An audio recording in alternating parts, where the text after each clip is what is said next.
So, I give a little disclaimer first up front. It was Matthew's like, oh, submit to the Tracing Summit. I said one, and I'm like, well, if you want me to do two, he's like, yeah, go ahead, do two. I'm like, okay, I'm going to do this. And I never actually got around to working too much on what I wanted to do with the analyzing schedulers. So as I was writing my slides last night, I realized I have an idea and stuff like that, and I wanted more of this to be a discussion, but I'm not so sure how great a discussion is with doing things. So, I just gave a talk at OSPM earlier this year in Germany, describing a little bit of the history as well. So I took a lot of those slides and threw them in here because it's kind of, I figured, be educational to see the where the Linux scheduler came from. So let's see, would help if I turn this on. Is it on? Yeah. Okay, so first of all, the Linux scheduler. What does it do? It handles the CPU resource. It's CPU resource management. What does that mean? It means it decides what tasks run on the CPU. So it's the main controller of if you want your application to run, it decides when it will run. It also decides what CPU tasks will run on. So it basically loads on it.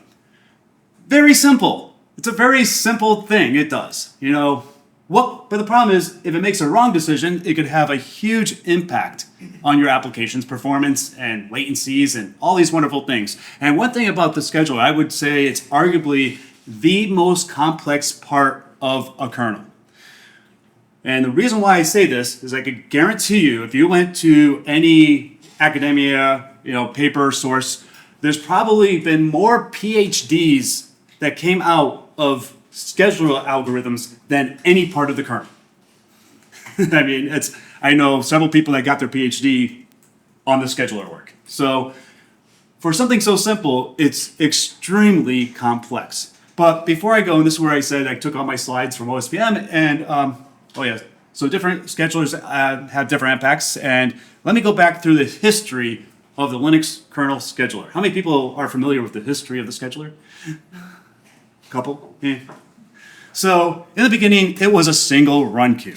Now remember, this is written by Linus Torvalds himself. In 1991, he actually created a scheduler. If you read his book just for fun, he talks about how when he brought his sister in, and he said, hey, look at my screen. And the sister looks at the screens and sees a bunch of A's running across of it, then B's, then A's, then B's. And she goes, you're a nerd. And walks away so unimpressed. And he's like, but this is incredible. I have a scheduler. He created the first scheduler for Linux doing that. It had a simple run queue, a single run queue lock. So, it was one CPU. You really didn't care. And it had a goodness value. So you could give tasks different goodness. And the more goodness it was, the more it ran and all these other things. So in 2002, and I was actually shocked that it was this late, Ingo Ohner got his claim for fame at the Linux kernel because he came in, wrote the O1 scheduler. Now, the old scheduler was a single run queue. It would actually search all the tasks and find the best goodness one to run and then would run that. Doesn't scale very well. So the O1 scheduler introduced per CPU run queues. So it kind of handled a little bit better on the SMP because now SMPs in 2002, machines started to have more than one CPU. In the 90s, most machines just had a single CPU. So it wasn't until the early 2000s where you got two CPUs. And that was huge. I remember I was so excited when I got my first SMP machine. It used a bit mask to find the first bit. This is, if you're ever wondering why in the priority of the kernel, the priority of 0 is the highest priority. Okay, besides the people that said they know the history, do you know why that's the highest? Why is 0 the highest priority?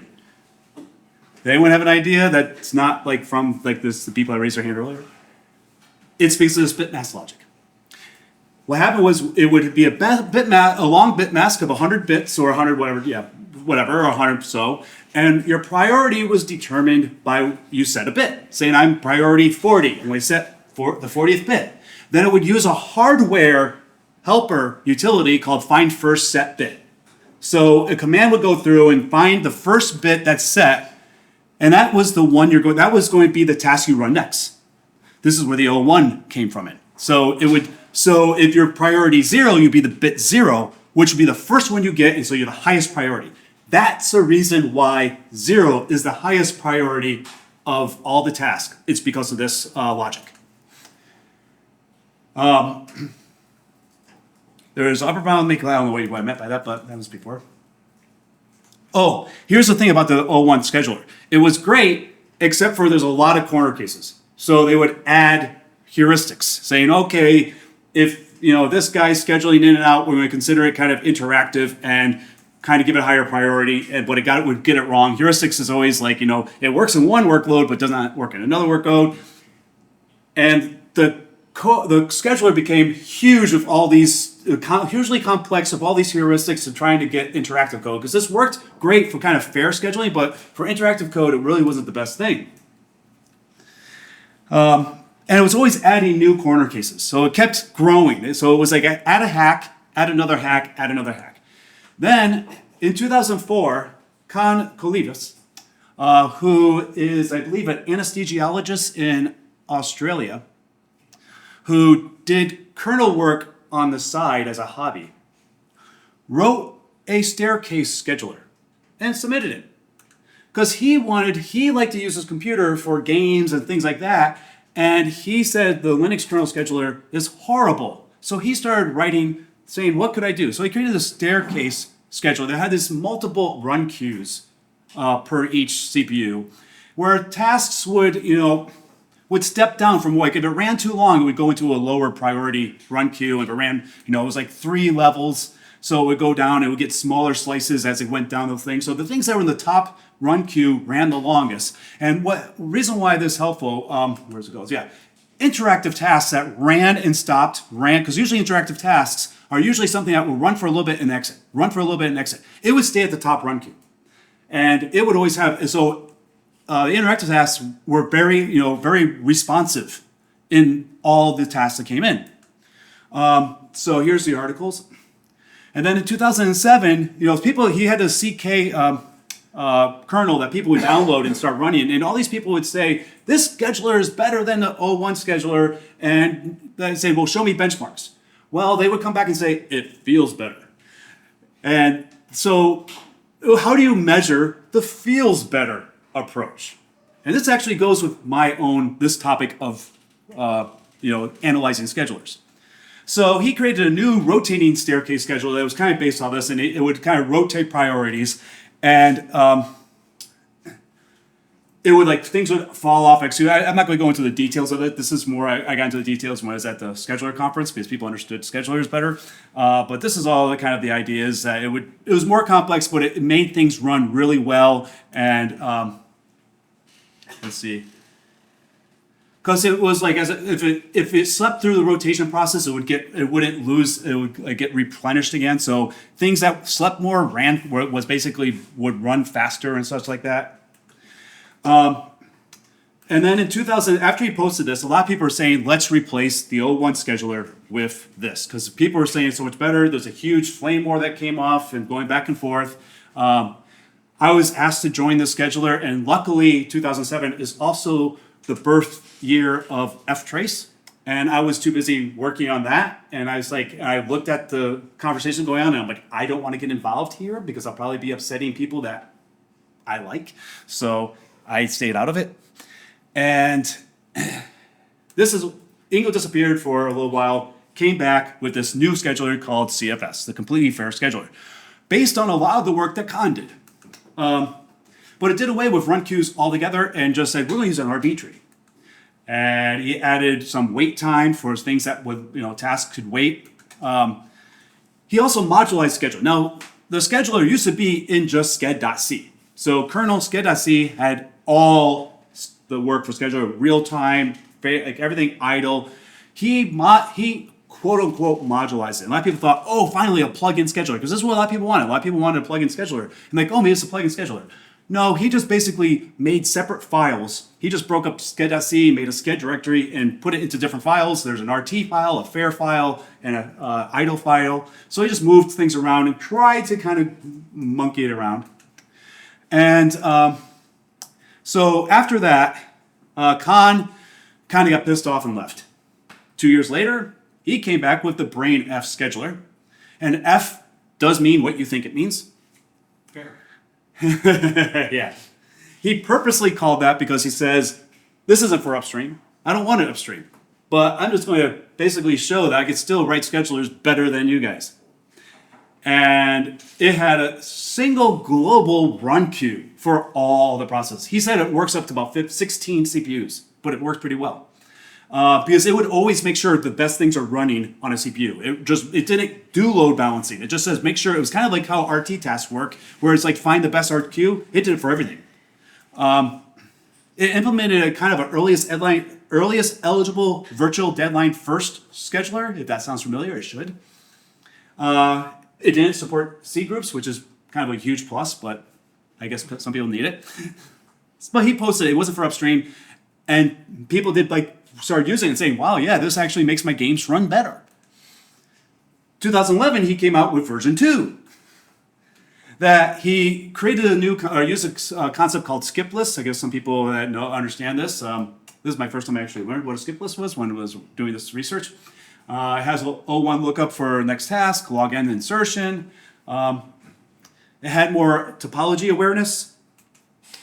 And then finally, in 2016, he came up with a new scheduler that actually was more serious, called the MUX scheduler, multiple queue skip list scheduler. And it basically was the BFS scheduler with more run queue per CPU. And you could also tune it to be more specific to like, okay, small CPUs, it could have a single run queue, or if you have lots of CPUs, you could base it up. So it scaled. It scaled actually nicely. It implemented kind of a earliest effective virtual deadline first, which is loosely based off of EEVDF, but it's a little bit different.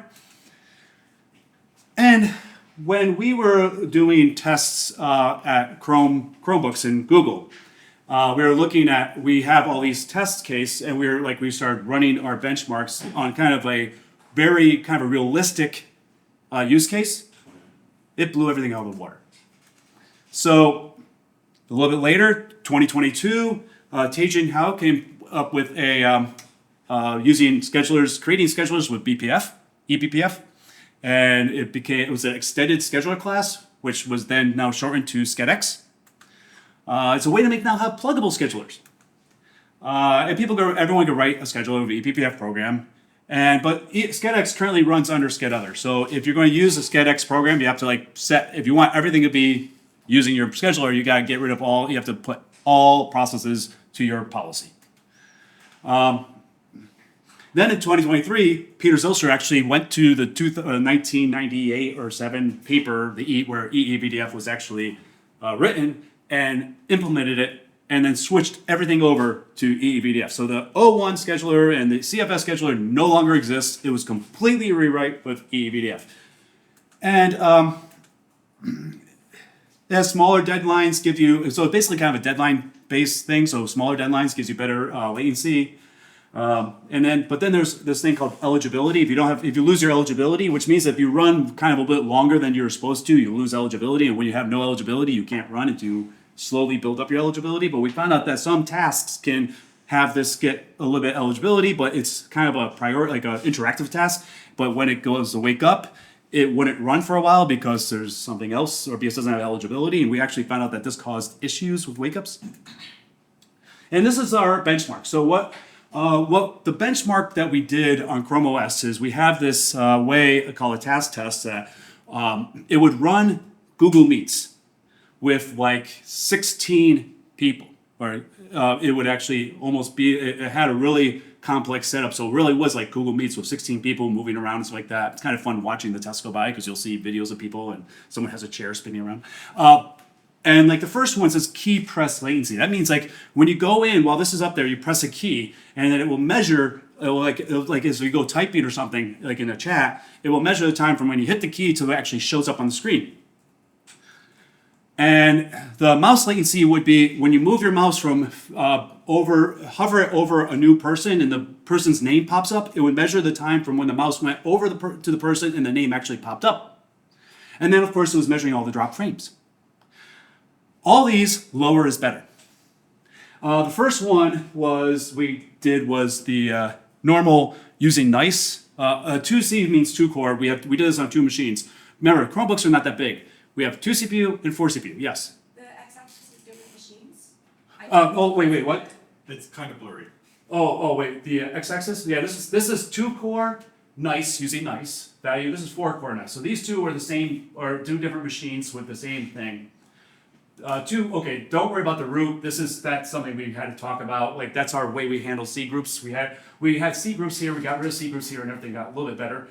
This is when we said, okay, we're going to switch everything to real-time tasks. Or we have like certain things that there's certain tasks that are interactive. When it's interactive, we turn it to real-time.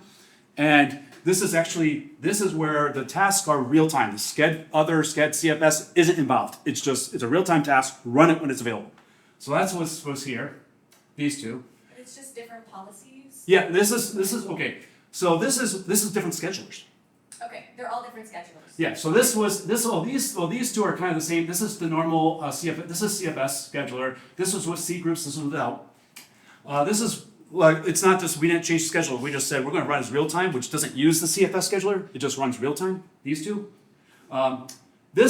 We actually took the EEBDF. Now I'm going to say this too. This was still the first version of EEBDF. It's changed since, because we did this in 2023, so this is when EEBDF just came out. But we did run it on our EEBDF. You see, it didn't do very well. I created my own scheduler that allowed to put things under a sched other that ran higher than other sched other tasks. So it's semi-real-time task, but it ran with CFS as a real, basically as a real-time task. Basically, it wasn't really real-time, but I just copied CFS, made another policy out of it, and when you put something underneath this, it ran before the normal CFS ran. So it was just kind of an in-between. So that was this guy. That was this one. And this, like the smallest of all of them, is the Mux scheduler from Com. It did really well. We're like, wow. When one of our guys looked at it, goes, we should push this upstream, and went, you don't know the history here. And here's again, same thing. I mean, Mux didn't do as great with the mouse latency, but it still held its own. And dropped frames. It was really great. So the thing that I looked at this was, this is now the key of the talk. This is great to know, but I have no idea why one performed better than the other. I just know, I'm like, Mux did great. Why? No idea. So, why do these schedulers behave differently? Benchmarks are good to see what does better, but it doesn't help us. What I want to do is I want a tracer, I want a utility, I want something that I could run during these benchmarks and would tell me, what algorithm is doing. So give me the why answer. So what type of things can we use to say why? One of them is like run queue latency. When something's scheduled and wants to run, it gets put on a run queue, but it's not executing. So that's why we say run queue latency is you're put on the run queue how long from the time that you enter the run queue to the time you actually are now running on the CPU. That's a measurement I would like to have, generic, saying, okay, this guy had low run queue latencies. Another thing is preemption. Preemption, this is like when you're in sched other, things are constantly preempting themselves. There is constant priority inversion in a sched other class. Usually it's because if you run a little bit longer, you're like, okay, your actually priority kind of drops. So it's really not technically a sched other, but you could have a high priority task that still needs to give the CPU to other lower priority tasks. And this is part of fairness. The question is, you want to be able to measure how often does this happen? Is like your task that you want to run being drowned out by all these lower priority tasks? Is that an issue? Wake-up chains. Now, there's several types of wake-up chains. There's a priority of the task compared to the other task. So when a task wakes up another task, does the task that wakes up, is that a higher priority than the waker? And should it run immediately? Some cases, yes. Some cases, no. Sometimes you have a task that wakes up. It's like basically think of it as like in Chrome OS, we have a main task that basically schedules a bunch of other threads. So you have the threads that are like, go run something, and you have the main loop that goes and says, okay, schedule you, schedule you, schedule you, schedule you. That main loop really should probably have a higher priority because it's controlling all the other threads when they wake up. So when you see something that's doing a lot of wake ups, maybe a scheduler said, hey, we should boost this guy up because he's seems to be important. And by the way, we do differentiate between wake ups between a task and an interrupt. So if an interrupt goes off and wakes up, we don't give that wake up to the task. Scheduler slice. One of the things we found, EVF first performed horribly for us. And we were trying to tweak it. And one thing, the default scheduler slice was 3 milliseconds. We moved it to 6 milliseconds, and everything improved tremendously.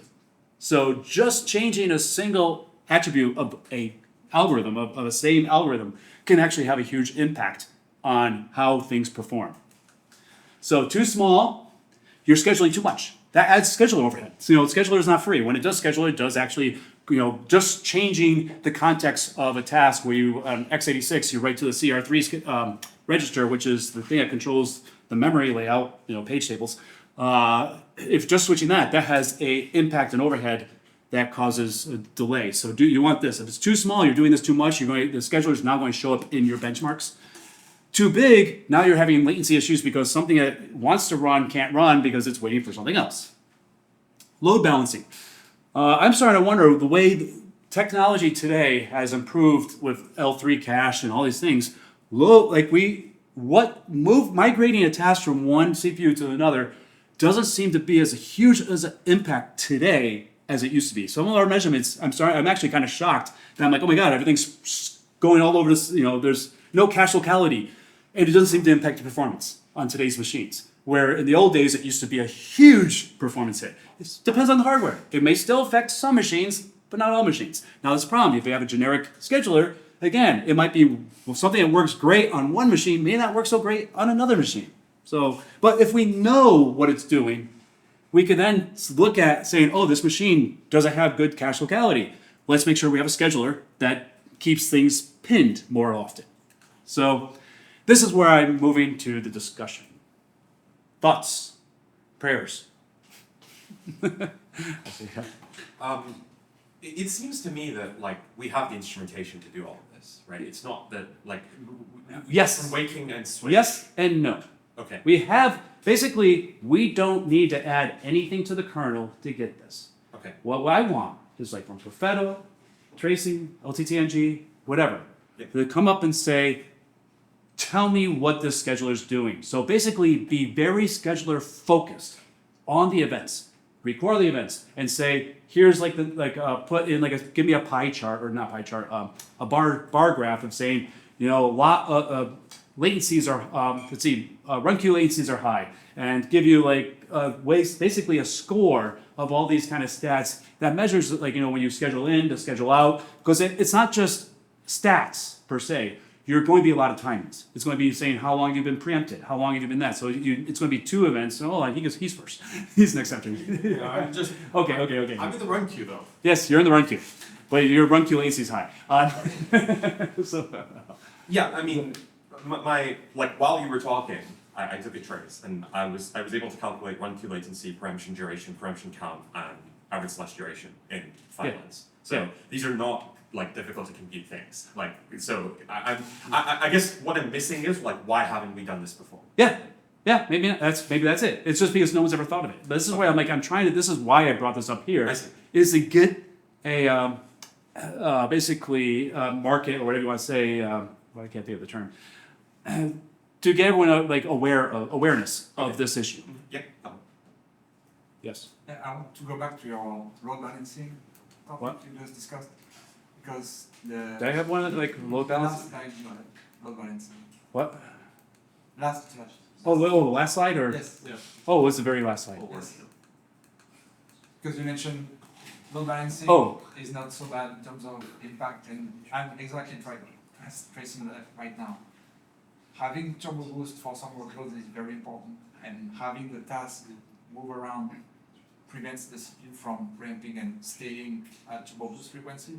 And I'm using tracing exactly to debug that kind of behavior. So that Yeah. So you're saying that it's the the frequency, you mean at the CPU Yes. to keep it up? So the frequency starts to drop because it's idle, then it shoots up again. And it keeps moving, so frequency takes time to ramp up. Well, the thing is, when you spread out, you're running on all the CPUs, all the CPUs come up. And then now there's also a thing At as well. some point it's too much and Yeah, trouble so- drops. Oh, I see what you're saying. Boost only enables, as far as I understand, Right. there's a given energy footprint. Yep. Yeah. Yeah. So if you spread too much, Yep. you lose turbo boost. Yes, yes, And yes. If you keep moving, it takes time to ramp up back. But okay, so I should actually put in a little thing. I said some architectures we found this: the smaller CPUs, the smaller machines that they don't like. You could run full thing, and the turbo boost isn't going to drive. Like I noticed. Okay, Linux kernel scheduler has been very much sort of focused towards servers.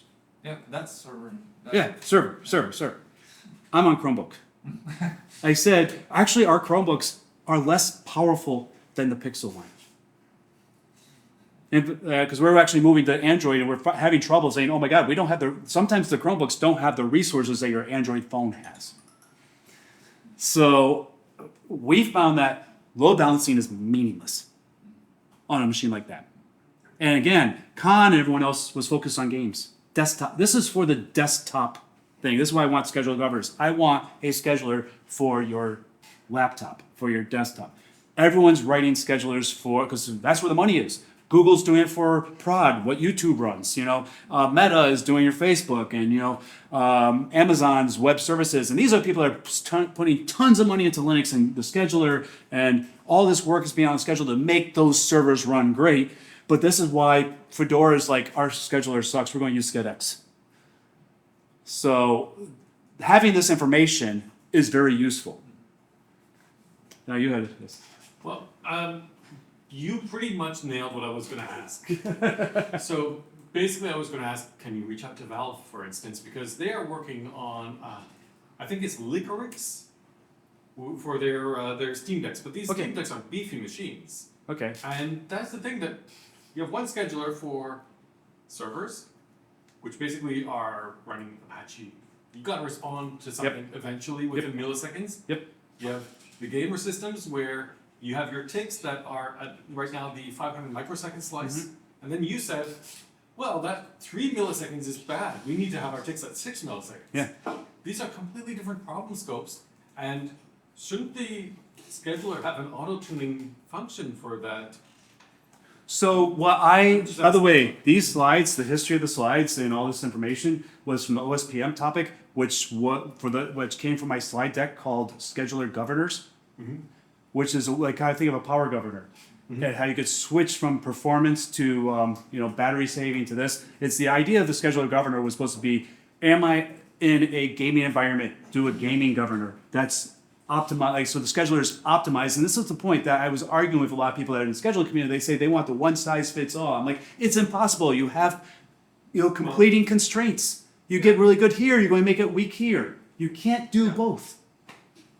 Pick two of the three points of the triangle. Yep, exactly. And that's my point was we need a pluggable scheduler, a real pluggable, not But SCEDX. with pluggable, or do you need pluggable or parameterizable? Now, I hate to use the term pluggable. That's why I return to governors. So what this means, it's not when you think pluggable, you think you're going to write a code, a module, and insert it. No, this is going to be a actual, here's the code that's specific for this environment. Yeah. Here's the code specific for this environment. Here's the code specific for this environment. So people can optimize for those environments in the code. And then you can just, write to a proc file system or a sys file system, and boom, you're using a different schedule. Yeah, it's like, and I'm going to bring it back to the gamer thing, but overclock profiles. Yeah. Yeah. Yes. But for each of those environments, is there any test? Because the test you have shown is for desktop environment. Yeah. But is there any test for server environment? Or Yes, I mean, actually, there's a lot of tests. There's SCED tests that are for server environments and stuff like that, but it still doesn't tell you why things are. We need these information. We need these things to say, this is how the scheduler is behaving, because really, it comes down to why, like you say, you really want to know why is this better for a server? Why is this better for games? What's it? Like, what characteristic does the workload have that we can now optimize the scheduler to improve that workload? So I'm trying to make it workload dependent. But getting those metrics from the kernel traces should be fairly easy. Yes, Okay. but getting it, but how do we display it? That's the tough part. Yes, I could get all this. I can get all this data today. Which are the relevant metrics? Yes. I mean, I've actually done this. I've actually ran like these things. I actually figured things. That's how we kind of figure out the slices too long. We did tracing. We did figure this out, but it was all manually done. Okay. Masami just mentioned something in the chat. No need for, I'm gonna find it, or. Okay. While you're doing that, you had a question? Yeah, I'm wondering if you're asking like what would the strategy be for determining why? Like, is that kind of what you're? It's not the strategy for determining why per se. It's more like I want a tool that kind of gives me a scorecard, and not to saying that it's not a scorecard like this scheduler is better than this scheduler. No, a scorecard that does this has lower latencies for this environment or higher latencies. So basically, I want to come up with workload stuff that things could balance. Like, are you scheduling? Is the scheduler happening way too much? Are you scheduling too much? Are you spreading across too many CPUs? Maybe in some environments that's good, some environments that's not. So I want to know that this scheduler, spreads things out. Tells you how often it spreads things out. So a tool that gives us basically displays the characteristics of a schedule. Sort of like assist with determining when it should be used? Yeah, it's basically so we could say, I'm going to be using this one because I'm trying to work on scheduler governors. So once S streams are done, I'm working on scheduler governors, and this is kind of like a prelude to that. So if I have a way of measuring workloads, I could tell you which scheduler governor to use. That's the goal. So in terms of like the interface you'd want, like would something like, okay, you take a trace and then you want like a Python script basically to spit out some charts and metrics basically. That implementation thing, yes, maybe. Yeah, I mean Python script I'm just saying as an example. That's just an example of something easy though. I would like to say boom and lightweight runs. I want to run. I'm doing because you don't want whatever's tracing to cause overload. Here's something about we had issues with Perfetto. We were trying to use Perfetto to do these traces to figure out, and we found out that Perfetto showed up in our traces. Yeah, it shot everything up. And when we looked at why is the key thing here? Perfetto came in and was doing work, and that induced latencies. Sure. So we need something really. That's why I say. I mean, Perfetto is not designed for that low latency, low impact things, right? It's designed for more kind of. So that's why we're using trace commands. That's why I'd love to have. We were saying, God, I wish we had the trace that file to pull into Perfetto. Yeah, because now we have supports for that. So. Yeah, so that's why we did everything with trace command, just trace, because it kept a very low overhead while it was recording, and then we just took the data and analyzed it afterwards. So there's one thing, so having looked into the scheduler, so having per CPU run queues, I mean, so there are things that are not done perfectly in terms of task selection because you want to preserve locality of each of those run queues, right? So when you're analyzing a trace after the fact, so you could compare those decisions to a global run queue. So you could actually do a fixed scheduling with a global run queue based on the trace post processing and figure out where the decisions went wrong. Yeah. Oh, and here's something Yusuf, who left, he left Google, I think with Microsoft or something like that, but he was great. He's the one that did all the benchmarks and all the graphs and everything else. He was really great. During the trace, he looked and he goes, wait a minute, I noticed something that for the load balancer in the current, and it's still in the 2-day, it just randomly picks tasks to pull. So sometimes if you have a task that's like running a lot and ones that run little, it could grab the one that's running a lot, pull it up, load balance it, and now it just took a heavier weight. It doesn't really say which is the best task to load balance. It just says this is too many tasks, just pull it through, pick one. And it picks the wrong one a lot. Because they sound out like, oh my God, it kept having to read load balance because it kept picking tasks that just made this one was overloaded, let's move it to here. Now this one's overloaded, let's move it to it kept moving the big guy around, and wherever it went, that CPU was overloaded. So that was poorly. You should have started moving the little guys off. They could have brought lots of little guys off and made a nice little balance. Another metric that is useful to consider is the impact on cache locality. So cache misses, so all those performance counters. So if we did performance counters as well, that would be another thing of saying, hey, this has a high level of performance, cache misses when you run this load on this scheduler. So you balance it and things like that. So you could link the perf counters with the load balancing migration. So basically, I said this is a discussion of ideas with the people who are tracing experts to say, can we come up with an easy way to say this scheduler behave this way because of these reasons. And I want to specifically point out, I don't want something that says this scheduler is better than that scheduler, like a single score. That's not the purpose. I want to know how a scheduler behaves, because from my experience, there is no perfect scheduler. Well, in the end, I mean, as you define the metrics, you may find that one scheduler is better at one thing, Yes. and another is better at, let's say, cache locality. But in the end, you might want to do a combination of the Yeah. two to get the both good sides of both metric and get to a third scheduler that's better. But remember, perfect is the enemy of good enough. So, anything else? I'm Yes. curious, there is a lot of history as well with the real-time scheduling, with the real-time throttling in the kernel history as well. So the real-time throttling has been replaced with a bandwidth scheduler. So in the old days, and I actually complained about this when Peter Zylstra first introduced it, was if you just put in saying real-time tasks to run like 95% of the CPU, so 950 milliseconds every second, it will get throttled if it tries to do 951 milliseconds in that second. And it didn't matter if the system was idle. It could be the only runtime or real-time task. And yes, the first thing I worked at when I was at Red Hat, I worked for the real-time team, and I kept telling the first thing we tell our customers is disable that. And that means that if you have a real-time task that just goes off and runs, you're going to lock up the system. But that's, that's the privilege. Power comes with responsibility. But that was all replaced by something else called written by Daniel Bristol, which is a bandwidth scheduler, which basically does it the other way around. It says all CFS, all other tasks are under a group that must run, say, 50 milliseconds every second.